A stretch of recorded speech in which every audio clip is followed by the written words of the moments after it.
We have a public guardianship system in Virginia that is working quite well.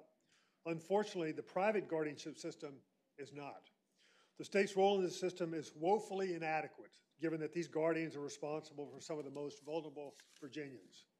While the vast majority of private guardians hopefully are adequately serving the adults under their guardianship, the private system lacks meaningful standards, requirements, or accountability to help ensure that the thousands of vulnerable adults in this system are being adequately served. You might recall that a couple of years ago, the Richmond Times-Dispatch published a three-part series on guardianship in Richmond that focused on local families and how the guardianship system had failed them and the adults under their care.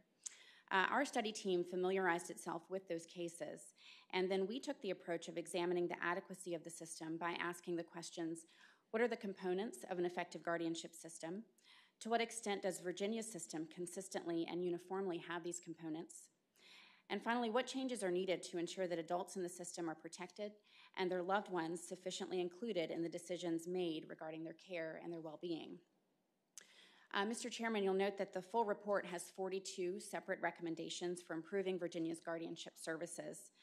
Implementing these recommendations will improve the information that judges receive when they're making decisions in guardianship cases, ensure that family members are informed about how they can be more involved in the court process, improve state and local government agencies' oversight of guardians and conservators' performance of their duties, and finally address unmet needs in the state's public guardianship program for indigent adults.